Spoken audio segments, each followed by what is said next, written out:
Hello दोस्तों, स्वागत है आप सभी का। दोस्तों आज हम एक गणित का बहुत ही इंपॉर्टेंट और इंटरेस्टिंग सवाल लेकर के आए हैं, जो कि आप लोग को एमपी बोर्ड की कक्षा 10 की गणित की किताब में भी देखने को मिलेगा दोस्तों। ठीक है, तो इसमें सबसे पहले हम लोग सवाल देखते हैं कि दो संख्याओं का अंतर 26 है। यदि इनमें से दूसरी संख्या पहली संख्या की 3 गुनी है तो दोनों संख्याएं क्या होगी दोस्तों। ठीक है, तो इस तरीके का जो है वो सवाल आप लोग को पूछा गया है।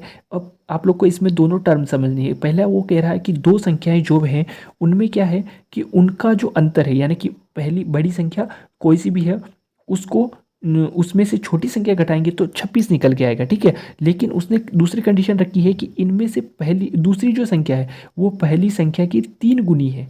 ठीक है, तो ये सेटिस्फाइड दोनों टर्म्स होनी चाहिए, तब जाके आप लोग जो है वो इन संख्याओं की वैल्यू निकाल पाएंगे दोस्तों। ठीक है, वरना आप लोग ऐसी संख्याओं के जोड़े निकाल सकते हैं जिनका अंतर जो है वो 26 हो।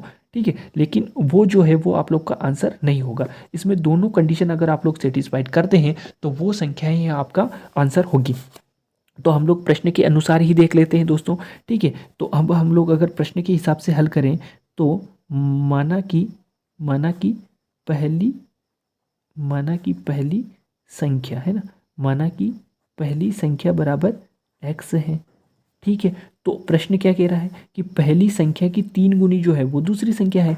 ठीक है, तो इसी प्रकार से क्या हो जाएगी, तब तब दूसरी संख्या तब दूसरी संख्या बराबर क्या हो जाएगी दोस्तों, 3x हो जाएगी।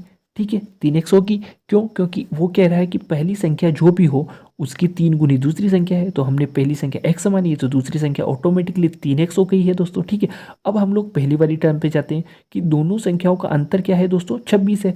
अंतर कैसे निकलेगा, बड़ी संख्या में से छोटी संख्या को घटाने पर। ठीक है, तो हम लोग प्रश्न के अनुसार ही देख लेते हैं।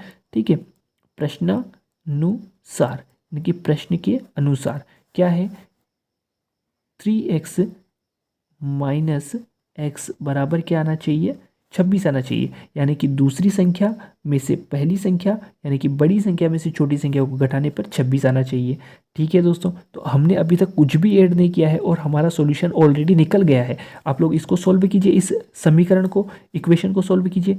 3x में से एक x जाएगा तो क्या बचेगा दोस्तों, 2x, और बराबर इधर बचा 26। अब क्या करेंगे, x को यही रहने देंगे और 2 को डिवाइड में ले आएंगे, 26/2। ठीक है, तो x की वैल्यू क्या निकल के आएगी दोस्तों, आपकी 13। ठीक है, तो आप लोग देखिए यहाँ पे कि आपकी पहली संख्या निकल चुकी है दोस्तों। ठीक है, आपने अभी तक इसमें नॉर्मल सॉल्यूशन किया है और आप लोग की पहली संख्या निकल गई है क्योंकि आपने पहली संख्या मानी थी x। अब अगर हम लोग इसी फॉर्मूले को अप्लाई करें तो दूसरी संख्या, पहली संख्या यहाँ पे हमारी निकल गई है, पहली संख्या। ठीक है, तो अब हम लोग यहाँ पे लिख लेते हैं कि पहली संख्या बराबर क्या है, 13। तो इसी प्रकार से दूसरी संख्या क्या होगी दोस्तों, ठीक है 13 आई है तो यहाँ पे 3 इंटू एक्स है, यानी कि x की मान 13 है तो 3 में x का गुणा कर देंगे, 3 इंटू 13 तो बराबर हो जाएगी 39। तो आप लोग के पास में दो संख्या निकल के आई है, एक तो 13 और दूसरी है 39। क्या आप लोग की जो ये टर्म्स थी ये फुलफिल कर रही है?